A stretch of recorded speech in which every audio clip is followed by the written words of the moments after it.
Hi, guys. Welcome back to From Portugal with Love. I'm your host, Lauren Covis. Today I'm hanging out with, in my opinion, two of the funniest guys, Derrick and Brian, aka the Portuguese Kids. I've been a fan of theirs for years, and recently they got to come to my house where we did a little cooking, a little chaos, but a lot of fun. We'll talk about that a little bit more. So let's dive right in with the Portuguese Kids. Hello, hello. Hello, How are you? hello.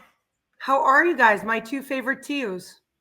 Right now, we're dressed as just primos. I guess we're not. I mean, I do have a little gray in there. I guess it could be a TU. Little. Olha please. Look at this. I'm just drowning in salt over here, like my diet. You will It salt works. after What you. screen has been. It works. It's funny though because you did both pick gray wigs when you do your skit. It's that like real thick salt and pepper hair wig. Yeah. Yeah. Sadly, Yeah. my beard was black when we first started using that wig, and then one day I just looked in the mirror and I was like, "Wow, my hair actually blends quite nicely in with the beard." I was like, "That's pretty sad." When did that happen? It's like you wake up and everything starts to hurt. Yeah. Literally. Anyway, Yeah. There's a time where I woke up and not woke up. I had this moment, this interaction with my daughter, and then I stopped. I'm like, wow, I sounded like my fucking dad. Like, oh isn't my, it I'm the turning into reality of it when it all Zemenuel. starts I'm to come turning into out? Zemenuel. Are we allowed to say bad words on this podcast? I just wanted to clear the air now. All right, that's because my only one. That's my only one. That's Brian's the one. already made a I'm open mistake. to open Strike one. communication. You got to be Okay. you know. Yeah, but that's the only one. Every other swear I say will be in Portuguese. For those Will of be in you Portuguese. for those of you that don't know, Brian's the sailor of the group. He's got the bad. I don't even know these words. Okay, see, look, Lauren does too. Oh yeah, We're good here. First of all, I'm a chef, so I talk like a truck driver. But anyways, Yep. Sure, fair enough. So what I want to do, if you guys don't mind, is let's start from the beginning for my audiences that might not know you guys. You guys are both Portuguese and from the Azores, and now you reside in Fall River, Mass. Oh yeah. And you have this comedy skit / business called the Portuguese Kids. So can you guys, if someone doesn't know about you, what's your spiel that explains you? Well, first, the name Portuguese Kids. We're not children. We get it. You see us, and you're like, all right. They look young, but no. We, Portuguese kids growing up, although Fall River, Massachusetts has a really big Portuguese population, we had a lot of friends that weren't Portuguese. And we'd always refer to each other like, oh, those are the Italian kids, the Polish kids, oh, those are the Portuguese kids. And that's just like was such an easier name for everyone to know who we were as a comedy group. And, in a sense, we're still children to our parents. Like my mom still talks to me like I'm 12. So we're always kids in their eyes. So at heart, we're all Portuguese kids. We're all here to have a laugh and have a good time. Okay. That's well the said, name Brian. itself. That was perfect. That was the best way. That's the best way it's been said yet. So it's the coffee, dude. It's the third cup of coffee that's really getting there you you going. When you guys, so you two, because when I first met you, I thought you guys were brothers, and you're not. How did you two get together and realize we have something here, like with the comedy, this is going to work? Like, what brought you two together? Like your little story.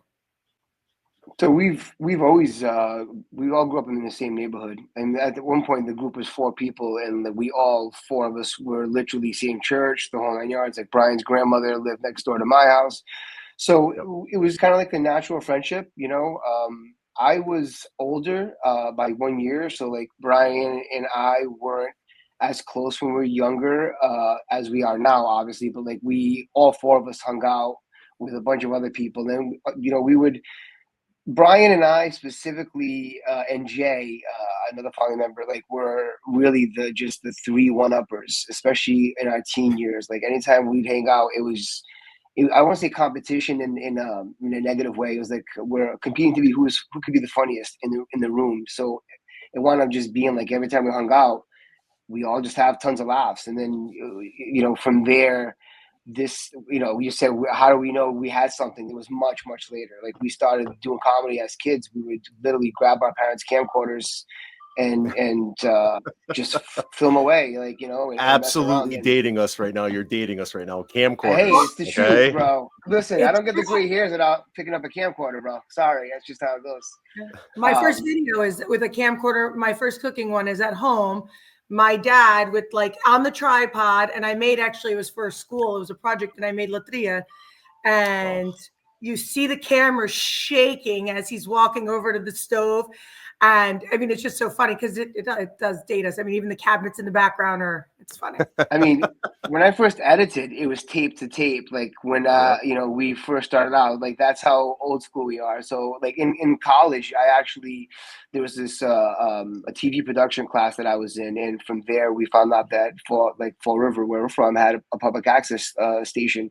Anybody could do a show, and that's really what happened. That's really the seed that was planted, because when I found out that you could do something like that, I was like, oh man, like we can make our own little SNL. You know, we had no visions of being Portuguese comedians back then. It was just, let's just make a comedy show about whatever. In that comedy show, we decided one day to just do something about growing up Portuguese, and then it was like from there that people were like, well, that stuff's. They didn't really like the other stuff. They only kind of liked the Portuguese stuff. So we figured that out real quick. We're like, okay, let's just dive all in on this. And then when the show like became, I don't want to say the show became big. It didn't. Became a lot of work for us. You know, it was then that we were like, oh man, I want to pursue something like this. And then we found out through a friend that there's this place in Boston called the Improv Asylum. It's a comedy theater. And they did improv training and sketch comedy writing and all this stuff. So we kind of just like, we literally dove all in. We took classes, and from the beginning, even there, they noticed that we were more than just like, this wasn't a hobby for us. Like we were asking them how they ran their business. Like we were asking them that kind of stuff, because for us, it was always more like, you know, how can we make this? We thought, oh, this how can we make money here? We're Portuguese. Yeah, how can we make money? Literally, well, right? There's a business to be had with it, of course. Right. Like it's fun and all, but how do we capitalize on this to make it work? And I will say it's a very niche area for comedy. You know, like. I make the example, like in my house, like you met my kids and we were talking and they're like, oh my God, mom, you're like fan crushing. Cause like, I was like, no, because I get it. Cause they're funny, because we appeal to things that I understand. And when I had to explain like a joke to them, but then like I showed them a picture of something you guys had done, it was really funny, because that's the comedy behind it. Like that's the, you know, there's a lot of the truth. There's a lot of the truth in the comedy too, you know, like a lot of the stuff that we put up there. And that's the wild thing for us. You know, a lot of the comedy we put up is situational, right? Obviously, there's a lot of funniness in how our parents mispronounce words, but the real comedy is just how they assimilated into an area that wasn't Portuguese, right? Right. So the behavior, or right? didn't assimilate, right? You know? Right. So like a lot of that, like we would put stuff up like, oh, my mom did this today, and it sounds so crazy, but it was like the fact that it really happens. We're like, let's try it out. We'll make a video, we'll put it up, and then just to see the comments, it's like, oh yeah, my mom did this too, plus this, and it's like, wow, this just turned into a therapy session for me. Like this is awesome. Do you feel that the younger generation can really understand?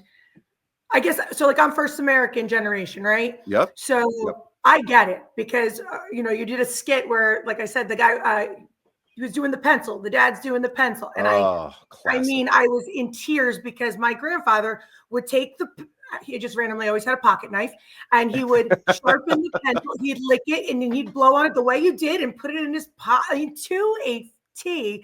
And I was like, I get that, but do you think that this is helping absorb into the younger generation, or like your daughter or your kids, that they understand and see it with like Vava?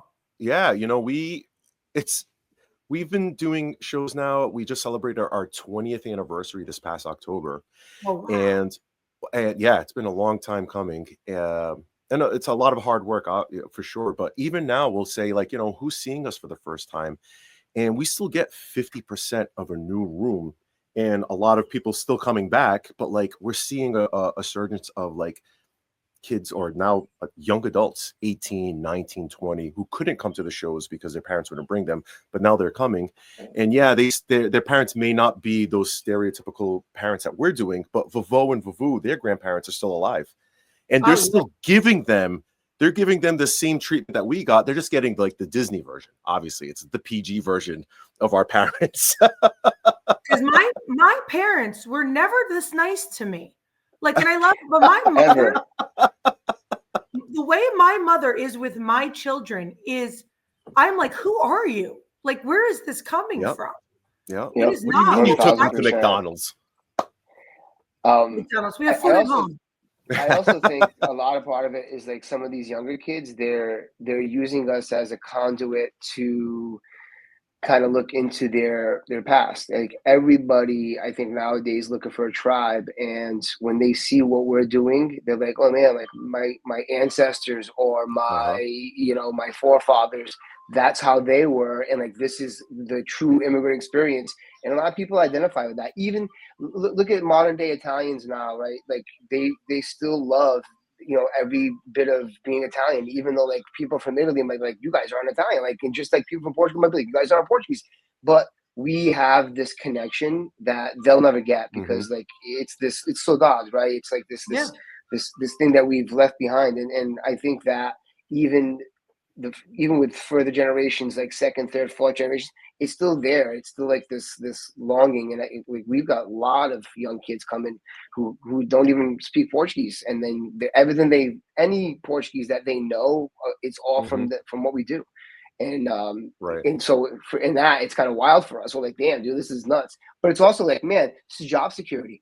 These kids are now coming to our shows. They're 18. Like, yeah, it makes me feel old. Like, like some people. This is wild. Some people show like, oh, I came to your show when I was 5, and like there's a picture of like their parents bringing us like a show that we did at a festa, and I'm like, wow. And like they're now at 19, 20, 21 coming to our show having a beer, and it's like, damn, this is great. And every time they do that, every time that happens, my receding hairline goes back another half inch. Happens all the time.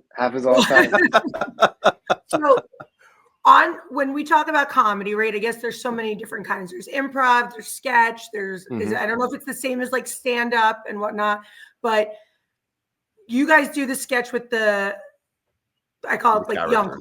Yes. Yeah. Where did that come from? Like, is that just like that was what my dad looked like? It sounded like, or like every kind of Portuguese man I always saw with the jogging pants and the plaid shirt tucked in. It's just the classic. That's really where it comes from. It's when we first started, we would randomly do just random Portuguese characters. Like that was just whatever we threw on a shirt, threw on a hat, and then whatever. But then during the pandemic, we thought, let's come up with some characters that people can kind of kill time with during the pandemic. And that's really what reoccurring characters. Right. So we came up with a handful, and we started doing like these storylines, and people really got attached to them. Like now we'll come out as Lino and Manny on stage, and people like applaud before we even say anything, or if I come out with Vanessa, who also does comedy with us. She's an actress that we've worked with for years. She's my Lydia, like she plays my wife on screen, and like people absolutely go crazy for us when we do stuff together, because it's become like this married couple that they know, and like it's a fun thing because now we know what kind of characters they are. We've developed them. We know their personalities a little bit, right? And it's for me, Lino is a lot of my father. Like I'm like even like the non-verbal stuff, just the facial expressions or the mannerisms. Even like the like my dad would be like, he would like verbally, he would like disgusted with something, but he wouldn't say it. He'd be like the biggest compliment for us is when we have like close friends or family come to the shows and they see the Portuguese men that we portray. They're always like, oh, that was Tiges Emmanuel. That's my dad. He was like, oh, that was your dad. I miss him, blah, blah, blah. But it's like the mannerisms. Sometimes we don't even know we're doing them. And then our family members like, oh my God, you were doing that just like dad. Was that on purpose? I'm like, no, I just, it's just right. Just like they're there with us. They're not here physically, but they've always been big supporters of the shows. And my dad was always a bigger than life character. He's like the mayor of town. So to me, I think that's just, he's just here with me while I'm on stage, just like guiding me along with some of these and laughing at my Portuguese because it's not that great. But I mean, I say my Portuguese is Spanish, English, Portuguese, my hands, it's all together. I'm landing planes. Yeah, it's how you deliver it. No, but I love it. Even when Lydia's in character and she does these facial expressions, and I'm like, even the blowing of the wind, like the air, she's like, Yeah. when she does that, I'm like, oh my God, she's so on point. Oh But man. what's the process when you guys get together? You're like, oh, I got this idea for a skit. What do you think of this? Like, is it a play back and forth? It's a text message. Sometimes it's just a text message. Like we'll be like, Yeah. "Hey, you'll never believe what my mom did today." It's like, "All right, Yep. like let's And go." I We think it start also bouncing depends on what we're ideas. doing. If it's like for the Portuguese Problems TV show, that's a little bit different. Like Brian and I will sit down because it's a whole script and we have to like look at Right. sets and stuff like where we're gonna film it. But a reel, if it, like that's literally any given Off the day. Like cuff. it's like, hey, Yeah. such and such happens, or we'll come up with a premise like, oh my God, like pop, pop, pop, pop, like no, let's just basically hit record and see what happens, and we'll That's do it. 3-4 takes sometimes. And the crazy thing is, a lot of it is what happens like in real time. So like, like for instance, I did one about Portuguese moms and being very superstitious. Yeah. And it was because my mom called me one day randomly. She's like, "Hey, hi Brian, are you okay?" I'm like, "Yeah, I'm fine." Like that's a weird way to start a conversation. She said, "Well, the other day I was washing the dishes and the doorbell rang. I checked the back door, I checked the front door, I see nobody. I said, oh, that's a sign Brian's in trouble." I'm like, "Mom, what? Of all, you have other children. Why was it me To be first?" fair, she's always worried about the oldest. She's You know always how it worried. goes. God bless her. Oh, Hey, but I'm thankful at for it. least you're a son. You are the holy. The son is the Yeah, I holiest. am. I'm the oldest. I was the guinea pig. And, I got to see a lot of what my sister went through, even up into her like young adulthood, 2021, having my parents giving her hell about coming home like after like 10. I'm like, "What do you, mom, dad?" Like, she's 21, 22, but it's like there was no talking them out of it. Like, I couldn't do anything to fix that. But like, it's those things you look back on now and you're like, wow, like every Portuguese girl has gone through this strict Portuguese parents. And having Vanessa's great because she brings that female side, where people can connect. Like people want to laugh when Right. we're wearing wigs, but having a female perspective is a huge help. But we see it. And Portuguese the girls mother might role have is it just a little tougher than the boys, for sure. Yeah. yes, Yeah. just a little.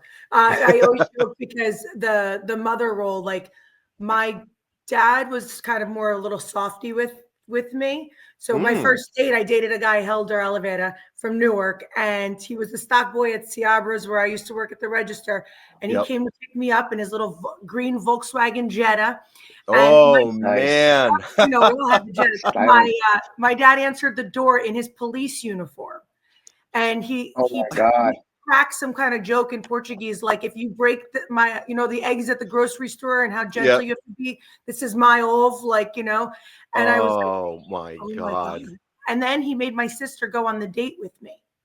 Yeah, that's common. We see that a That's lot. yeah. I We've was had a like, lot of We've actually had here. a sketch that had that. We're like, great first date, and like the kids on the side of him like playing with his phone, like like we've a actually lot done of that. I guess to jump off of that, a lot of other inspirations we get are from our fans.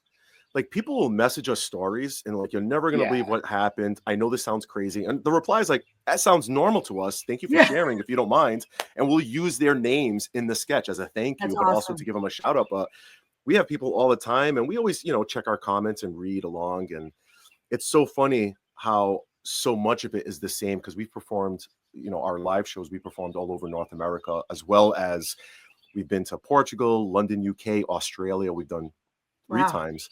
But like all the stories are all the same. It's that assimilation story, that growing up as an immigrant, a child of an immigrant, with one foot in the Portuguese and the other foot in whether it's America, Canada, Australia, UK. Like you're balancing two lives at once, like two lifestyles in a Yeah, sense. which is I think universal in general, and that's why I mean for us growing up, like for watching immigrant or cultural or ethnic comedy, I always resonated with me, even if it was in Portuguese, because it's such a universal thing. Like we would love watching George Lopez stand up and like when he would talk Mhm. about his teas and stuff like that. Like, dude, that's so relatable. And like, of course, we were like, man, I wish there was some Portuguese stuff like that. And it's kind of what inspired us to do our parodies in the beginning. Like we saw a video called "Shit Italian People Say." And I was like, man, why don't we do a Portuguese version of that, and like Right. literally, like no one else had done something like that. We're like, let's just make a Portuguese version, and like that really kind of like helped catapult us a little bit in the beginning, the early YouTube days. And from there, we started doing like the musical parodies and stuff because we were just like, let's just do Portuguese versions of like pop culture stuff, see what happens. You know what I mean? Like, and it Hmm. wound up just taking off because I think in our community we had a lot of representation, except for the entertainment world. Nowadays it's different, but like 20 years ago, like there really wasn't. I think we were just talking about this with Nuno Betancourt from Extreme. Seeing his Portuguese flag in that video for More Than Words was probably one of the very first times I'd ever seen the Portuguese flag not in a festa. Right. On On MTV. I was like, MTV. oh, what the? I was like, whoa. And it blew our minds, and like so it was it's like stuff like that, but like ethnic comedy for us has always been so universal. I think that's why when we do shows like in California and we got Mexican people at our shows, and like, my abuela is the same thing. We have La Mhm. Chancla, you guys have Shinalish. You know what I mean? Like Right. it's all relative, Right. which is great. Now, you said something I wanted to jump back on. The Portuguese problems. When you guys did the series, Yes. can you just give me a little bit of background on that one? Because that's very Yeah, different than it what you was do on your social media. it is. Yeah. So RTP had reached out about putting together a TV show, kind of based on the material that we were putting up on our social media. They reached out. It was March of 2020. And it was probably the best news we ever got. Like, hey, we want you guys to have a TV show. Let's do this. And then, like, a week later, everything shut down for the pandemic. Yeah. Of course, just The the way it works. timing. It was the So timing. I mean, you just got to trust the timing. It was our first show, Right. but it took us like three plus years to produce everything, which was like crazy to think about. Right. But it's because we had this pandemic in the middle of everything, so it was a lot of just filming in between here and there, and what we could do. But the production itself, we teamed up with this cinematographer from California, an old friend of ours. He's won a couple of Emmy awards for his work, and he's just a brilliant cinematographer. He came in as the director, co-creator, and from there everything elevated because what he's used to and like what we were used to was like just completely different. Like we were like Right. amateur hour, but he came in and brought like this huge level of professionalism, makeup, lights, gaffers, all the stuff that we had never like even fathomed. Like The so next it level. Right. really. Next Oh level. yeah, Yeah. absolutely. We're filming on iPhones, and this Right. guy's, filming Yeah, on this a guy comes in with $30,000 camera. yeah, because We some of these cameras have to be like Netflix certified, right? Or right. certified for the NFL because that's what he does. He films a lot for the NFL. So by accident, like just because we're using his equipment, we wind up filming on like just stuff that we would never be able to get our hands on. So like we're like, Dean, thanks, bro. Thanks for the hookup, Yeah, that dude. was awesome. But the filming process was wild because, we're when you're filming with iPhones, sometimes you're just filming on the go, or like, hey, we got a quick setup. We just put we'll move a couch around in our office just to make it look like a home, or we're filming at the house, right? But with that, it's a whole different process. So the writing had to accommodate in a sense because you're just not like, hey, I got this idea. Here's a couple of lines we want to deliver, and everything else is improvised. This was like, hey, we need to make sure we know our outline because we've got to make sure that the production is out on time. Like everyone's getting paid hourly. Like there's a lot that's going on there. And then, sketches have to be presented a different way on TV. You can't be doing, challenge videos or like these, stuff that's going on in the internet because it only works for the internet. It doesn't work for TV. So there was a lot of learning with that.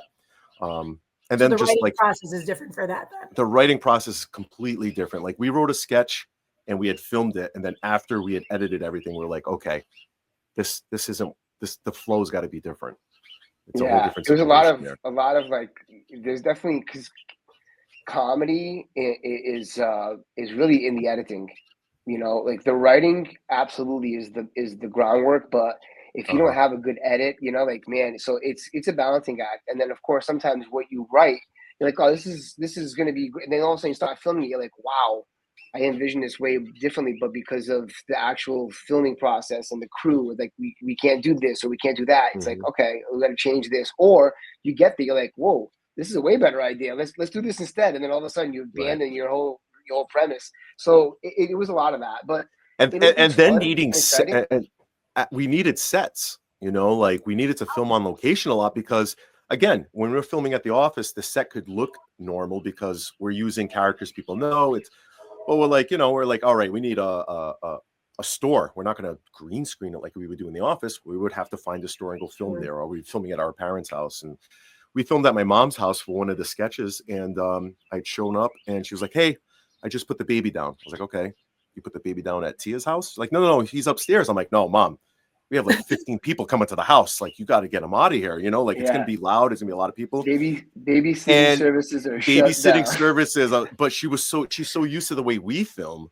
Right. It's like a couple of us, a couple of lights, and that's it. Like a whole crew. Yeah. She was like, "Oh, geez, she had no idea."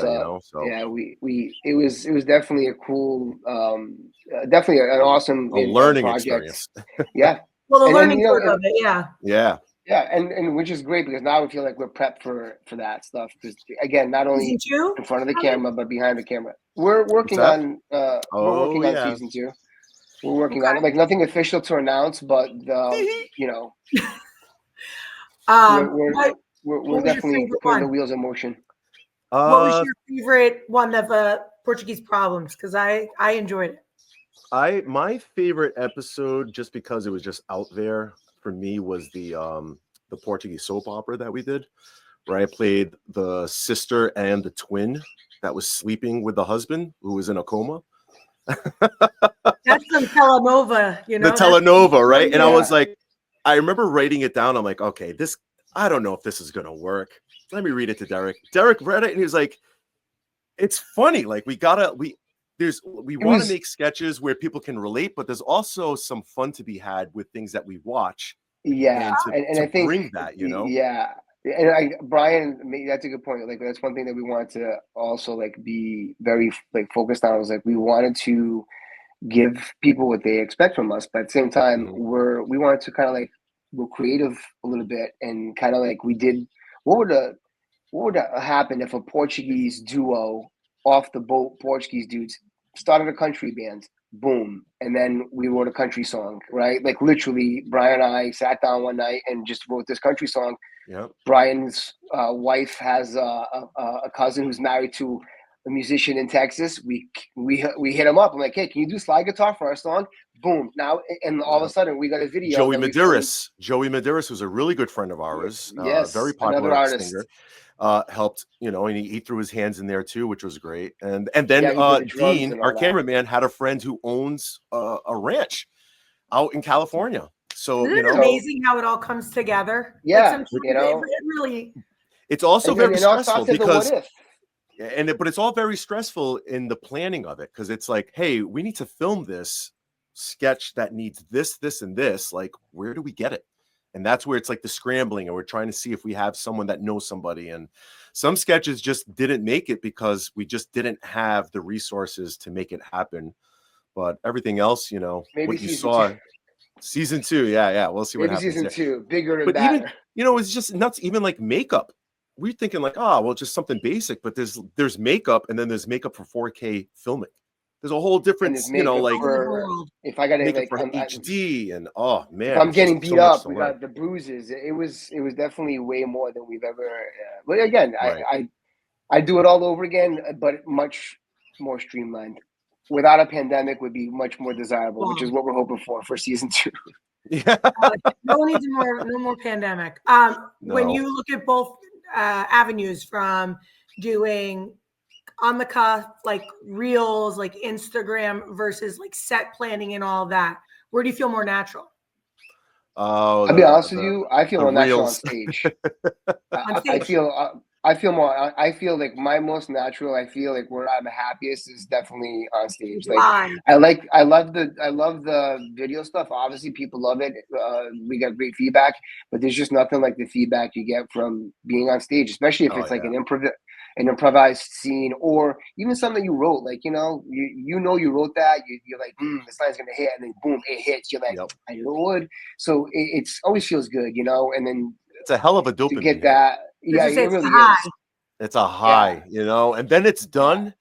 And like, we're tired, obviously, because we're running around stage, but then like you're coming down off of that because it's like you get that big laugh And we've been doing this so long. So it's like, there's a progression of like making sure things are going, getting that big laugh, not trying to top that big laugh, continuing the story and finding what the next natural laugh is going to be.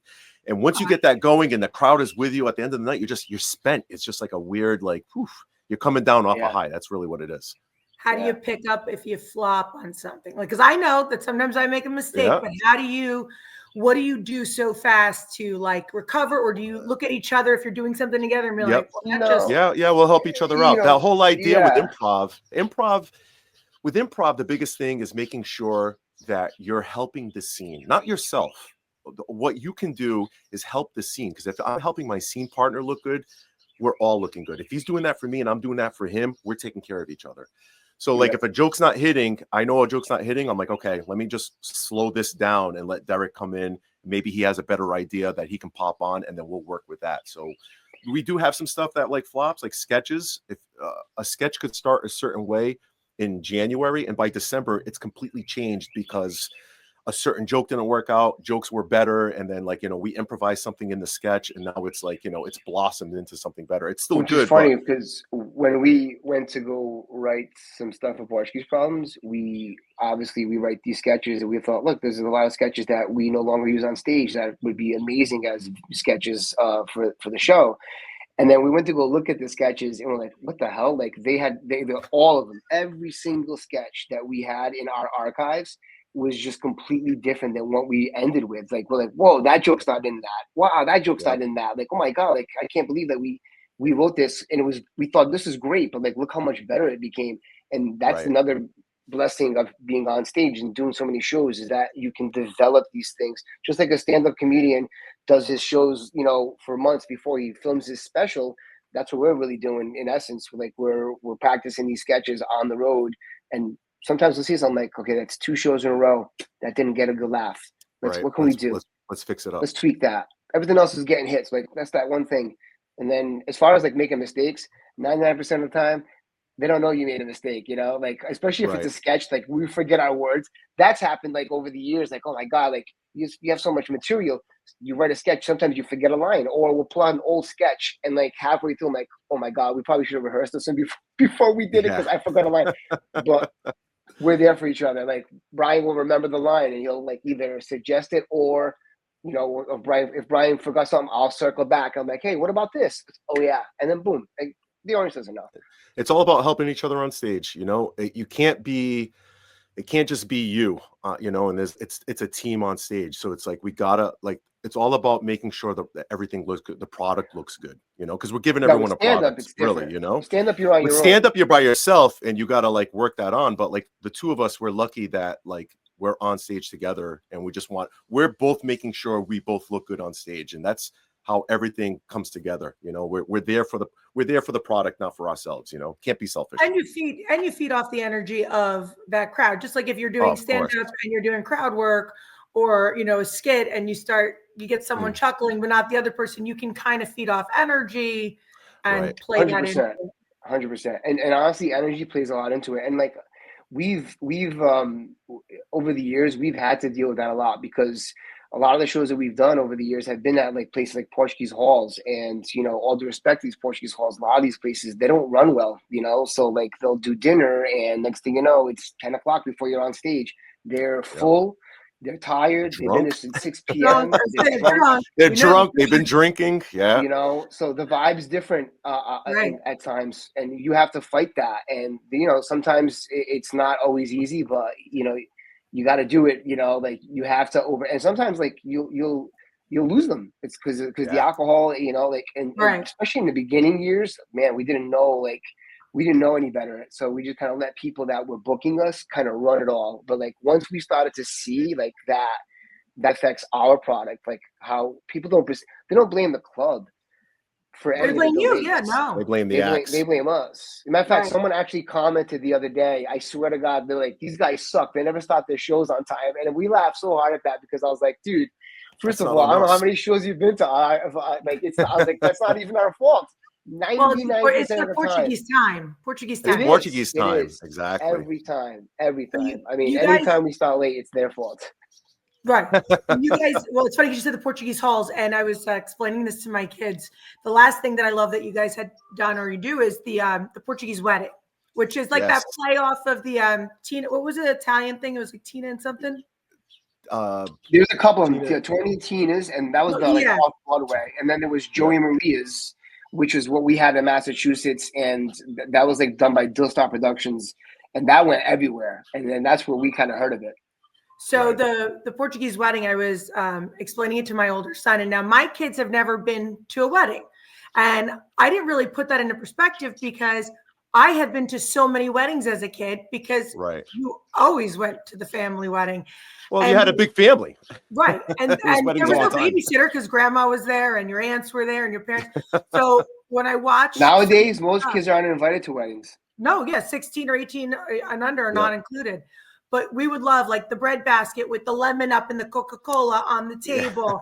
And all the kids would just be, you wouldn't even dance until like after dinner. But everything that was played into it, I was like, no, you don't understand. Like a Portuguese wedding is an experience in itself. Yes. Like Yes, it It is. sure. You know, In Canada, it's even extra. Like they'll do a midnight buffet. That's like this big custom that they do, and it's usually seafood, like shrimp, cocktail, like and we learn as we go along that our fans Portuguese were very people, disappointed when they realized my big fat Portuguese wedding did not have a midnight buffet. We're like, hey, yeah, guys, no midnight buffet, no. there's only so much in the budget. groom, There's only so much in the budget. the groom's too cheap. The groom's parents, I'm sorry, the bride's parents are too cheap for Too that. cheap, yeah. But yeah, Well, we do recreate. We do our best to recreate it. Not always with the experience, because sometimes it's hard to replicate that, especially Right. in like a new restaurant or something like that. But at a Portuguese hall, it's pretty accurate, like wow. and the characters that we've created are pretty like they're exaggerated, but they're really fun characters, and people love the show. We just did we literally just relaunched it in April, and we've got it a bunch of dates booked for the end of the year. But the relaunch show we did, we had about 850 people, and let me tell you, it was just an absolute riot. The The dance people floor was full. jams. And like, Such who a good doesn't time. like, look, going to a wedding, obviously, there's like a huff and puff about getting dressed and going, but like, this is a different kind of vibe, right? You're coming to a wedding, but yeah, there's no real, like, you don't have to worry about how you're really dressed, right? But you're just there to have a fun you'll be time. silly. You don't have to worry about who's there. And I think people were just missing that in a sense, whereas it's like, let's just go to something that's like, doesn't not, we can just have a laugh and then dance, because we script the Portuguese wedding in the beginning of the show. Then the rest plays out like a Portuguese wedding. Like we have dances, we do games with the audience, but like when it was just time to dance, we just had Portuguese and like dance music and whatever. That dance floor was just full. It was so full. 850 people. They were dancing around the tables. That's Because awesome. people are like, man, we just missed this. We missed this. We missed dancing to like, George Ferreira with our cousins and our primas, and we're in character throughout the whole show. So Vovo is in there dancing. One of the uncles are dancing on the dance floor, making jokes, and it's just, it's a great time. And that's something for us. It's like something that we miss, those old school style Portuguese it's weddings. very nostalgic. Very Like, nostalgic. For me, right. as the audience, like hearing about it, it's funny because on Saturday or Sunday, we'd have to go to an event and you'd sit at the table. They do their speeches. If it was a wedding or whatever the community event was, or even at the church hall, like in Elizabeth in Jersey, Our Lady of Fatima Church, they do like the lay down dinner. But then the music starts, and then it's Badupe, and then it's everyone dancing, and then the dessert buffet comes out, and then there's still this. So, like you get all of that, and I love that because I was like, that was so much fun. We don't do that anymore, the kids running around for hours. Kids are just running for hours through everything. And then at the end of the night, They were sleeping. Your grandmother's sleeping somewhere on a chair in the corner. Yeah. The guys are all at the bar screaming about whatever the game was. The tiers are all sitting together. It's like very true. Something beautiful about the kids that. are under the jackets. You put the jackets over the kids, and they're sleeping through the heaviest bass you've ever heard. It's like as if nothing ever. These people aren't going to pay for a babysitter. Come on. No, we're very scrappy. We're very scrappy. Very scrappy. No, but I, you know what? You guys have made me feel that I'm not a weirdo sometimes, like that I have this community. And I think that's something that you definitely present in all your platforms that you put out there. I genuinely mean that. Yeah, it's a shared thing. It's a shared thing. I thank you. Yeah, and honestly, like we're all weirdos in this world of living as Portuguese Americans or Canadians. It's like it's a balancing act, and we got kids of immigrants have more pressure. We have more responsibilities than our friends. Mm-hmm. You know, it's something that only us us people that are children of immigrants truly recognize, and even our grandkids. The grandkids, our kids, they know the sacrifice because Right. it's tough. It's like they're it's a living through family it thing. too. My daughter was The complaining work about how ethic she is there. smelled like the onions that my mom was making. She's like, oh, I smell like. I was like, welcome to my life, kid. Yeah. You're not, you know, like this is, you know, enjoy it. You're gonna miss this one day. Just absolutely enjoy everything. And that's another thing that we always try to tell people because, like, oh, you know, there's always going to be someone that feels like we're making fun. And in a sense, there's poking fun and having a laugh at yourself, but like you have to be able to laugh at yourself, you know? Yeah. And that's something that we're always like, we always want to make sure that people know. It's like, you know, these are situational comedies, sketches, and we're not making fun and being like, haha, we're so stupid. No, this is just like what we went through, how we survived with it. And we're just celebrating it. And then, like, you know, read the room, read the comments, look how many other people that say, man, I miss my mom or I miss my avó, and this is just the one connection I needed today. This is the one laugh I needed today. Yep. You know, because like we get that more than not, man. And it's been the blessing that we never thought we would have. Like we didn't start this off to make people like, but like it, you know, what it happened early too. Like we were doing a show in Florida. Some guy came up to me with tears. He was like, "You were my dad just now. We used to go to Toronto every other year." And they would come down to us every other year. So like it was like and like we did a sketch where the American family went to Disney World and the Portuguese family went to Toronto. They're going to visit the Primes, and like the American kids got all the fun stuff. Like, can we get this? Can we get that? And like the kid, you know, the Toronto family's like, you're getting shit. You know what I mean? Like this is we're going to see my brother, and you're going to shut the hell up and not touch anything. You know? If Tia asks you if you're hungry, what do you say? A gente comeu em casa. We ate at home. You know? we ate at home.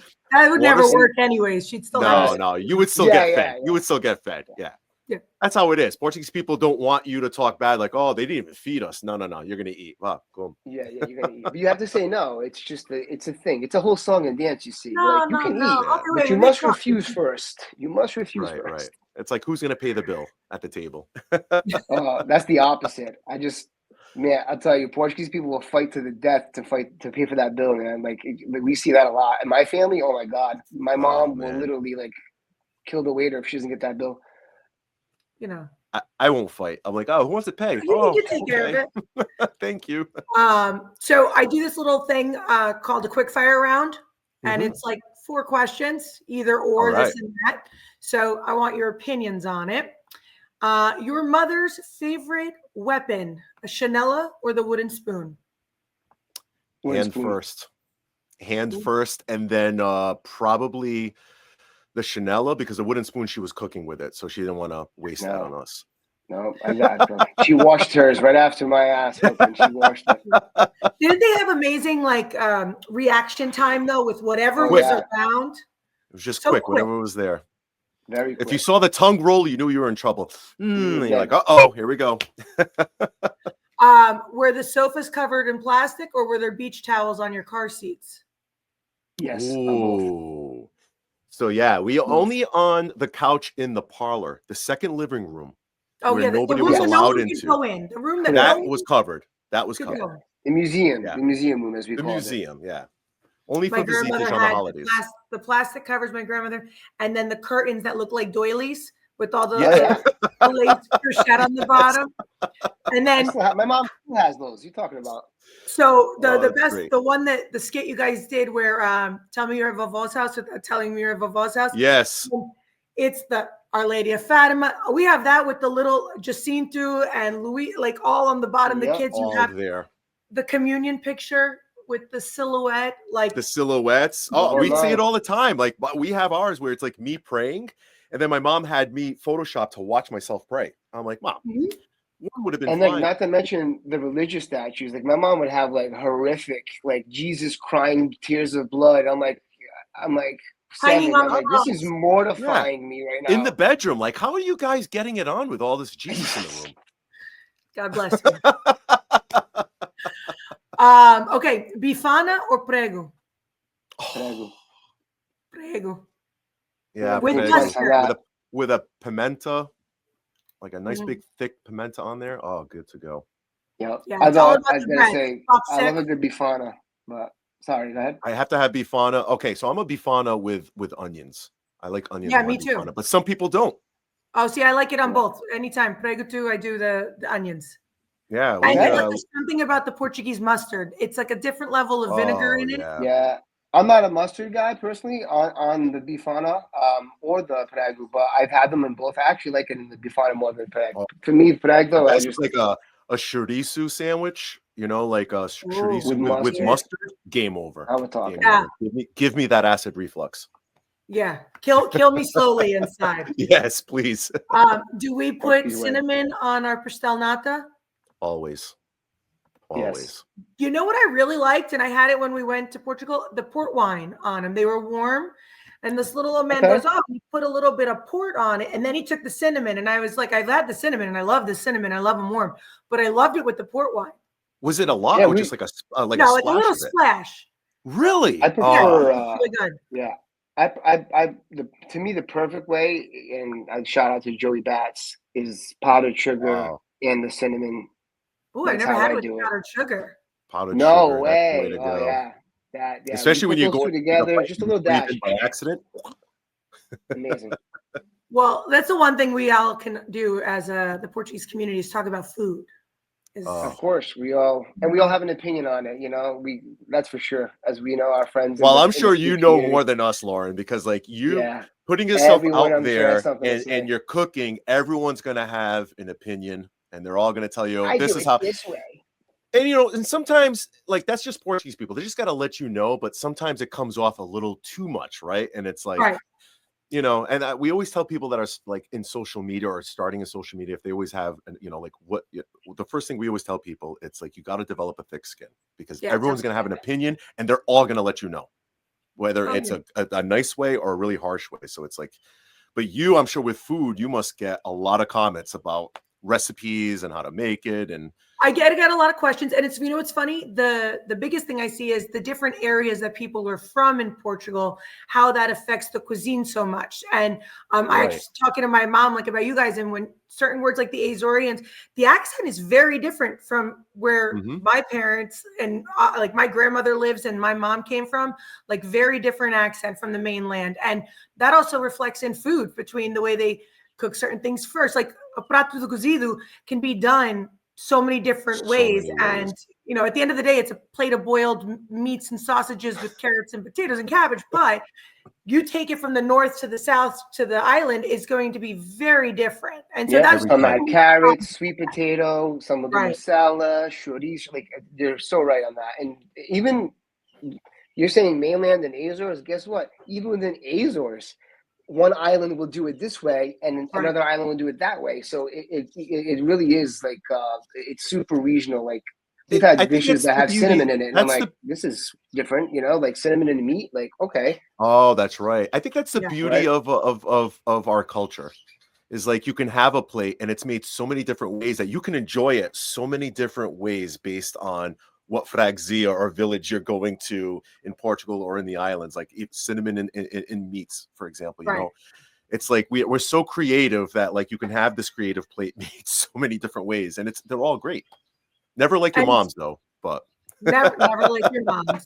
And my thing is, a lot of the cuisine, even in the cities now, the more modern stuff with the big chefs in Portugal, I always say it's always been underrated, and now it's really coming to this high level with travel and food and exposure. And I think our age group really bringing light to the culture. But everything that you see like on the plates really do come from the countryside, really do come from the original roots of this small little country that's fisherman oriented, that's really about showcasing really good food. And you see that in all the different levels of cuisine in areas. I think that's the beauty too when you go out there. It's you can go to the big cities, there's restaurants, and those restaurants are accommodating a lot of foot traffic. But when you go to those small villages off the beaten path, you can smell it in the air. The meats are being like smoked, or there's bread being made. And you're just like you're going to eat well. You're going to be swollen from the salt, but it's worth it. It's worth It it. is. And then, a lot of those foods, those places you're talking about from the countryside, those are the people that emigrated to America. So like a lot of these home recipes it's what I would Right. call peasant food, right? Like my mom makes stuff like with every part of the body. Sometimes she's like, okay, this is peasant food, but like it came from the rural parts. Those are the people that emigrated. So that's what's for dinner. Even if there's abundance in America or Canada, you're still eating this stuff because it tastes good, and it really just you're bringing these traditions with you. That's why a lot of people, and when we first started off, they would be like, "Oh, no widows wear black in Portugal," and it's like, "Oh, really? Well, guess what, bro? They sure as hell wear black in America and Canada, and You know what? they do it They're for 50 wearing them out there years." too. Sometimes people just But I'm forget. just Like, saying that, right? Like some yeah, people say, like they'll say, and like no that's one one makes thing, wine. right? Like, Like dude, everyone the makes wine out here. gatekeepers. There's always going to be Oh, yeah. gatekeepers, right? Yeah. Like that's not how it's done because I didn't Yeah, experience it, but it's like, but yeah, no, yeah. Derrick's right about that. You get those comments for sure. No, totally. You guys are the best. Really, honestly, I could talk to you all This was day. awesome. We ate all those the bacalhau that you Bowls. made us. Oh, you say pastel Oh, de and bacalhau? by the way, There's the my bacalhau, yeah. mom had the called vid, and she was blown away. She was like, because Oh, she that's a big from the stamp of first approval right Okay. sip, there. That's a she big was stamp like, of approval. "Wow!" She was like, "Is that boom?" She was like, and because you use a really good chorizo, it was very smoky, very, very, Oh, I very, love very me a good. good smoked We chorizo. killed it. We killed that whole thing. So thank you for that. Oh, Nothing no like problem. leaving with a I nice always little look. goodie Listen, you bag. make people happy by filling their bellies. Okay. It was the That's most facts. Portuguese goodbye we could have. Like, all right, we're done filming. She's like, hold on, before you go, your husband's Yeah. pulling out all this Tupperware from under the And clothes counter, too. Hoodies. I wore the clothes, hoodie already. I love it. hoodies. We'll We see. I ate knew that. we'd That be was best delicious. friends, Oh, it was fantastic. Fantastic. but I can't wait to see you guys live. And I'm bringing my mom. That's Oh, awesome. fantastic. Yes. Fantastic. We Brian, can't we're wait. gonna do a Jersey Shore sketch, I think, with Brian's character Joey Souza. I'm very sure you could do it. Oh my Um, God. before we Wait, go, so I can have you to, go can I ahead. ask you something? Yeah. Do you like Marcella? Do you like Marcella? Not one of my Blood favorite. You know sausage? the one, the fettuccine, the one that has the like the wheat in it, the sausage. It's fettuccine. Um, Oh yeah, farinera. Yeah. oh, yeah. Yeah, So that's my farinera favorite. and I agate. cut it on the grill, and I love when that crusts over. Like that's my Oh, favorite. Yeah. That's amazing. yeah, we like that. I like the blood sausage more in like the cozida when it's cooked fully. Oh, yes. Yeah. I'm love I'm big on cozida. having it fried with a pineapple. Good to go. Oh, I've Yeah, never That's had nice that. little Azorian style. That's Azorian an style right Azorian there. style. Fried, Nicolens. you fry Nicolens. it with a pineapple. Let me tell you, it goes hand in hand. I You could, deep you fry could everything. see the salty sweet. You could see that Yeah, balance, 100%. It's amazing. Yeah. it's Amazing. delicious. My doctor hates it, but I love it. When you guys come, maybe we'll get a bite to eat this time. Oh, yeah, Yes. no problem. There we go. That's a great idea. We'll fight you for the bill. Okay, I'll Not let me. you take it. Not me. I'll let you guys fight. Where can you tell my audience and people to follow you, get tickets for you guys, and see your All stuff? that. PortugueseKids.com. It's all there. That's the hub. Links to Okay. everything, shows, merch, quackish, everything. Announcements, A the good whole pair nine of yards. cuecas. A good pair of quackers. Gotta You have never a leave good home without it. fresh, You never know if the doctor's going to check fresh your coup. quackish. Never know. When I was little, Speedos, the people, like the Portuguese people come over and the men would be in their cuecas, and I would say to my mom, "Ma, why is he walking around in his cuecas?" And she's like, "No, it's a bathing suit." Yeah, it's totally Thank different in God Europe. that's not in anymore for Portuguese men, because that's just a horrible sight. I just can't imagine Especially me with and a bare Speedo. belly Big over belly, it. big Oh, belly. yeah, exactly. They wear What a it well, sight. though. They Oh, wear it Lord. well. All right, guys, I really appreciate your time. Oh, thanks for Pleasure is having us. ours. This was so much Thank fun. you so much. Thanks for tuning in from Portugal with Love. I'm your host, Lauren Covis. This episode was produced by Curious Monkey Entertainment. Don't forget to subscribe on your favorite podcast platform, and you can follow me on social media at Chef Lauren Covis. Until next time, always remember, savor the moment.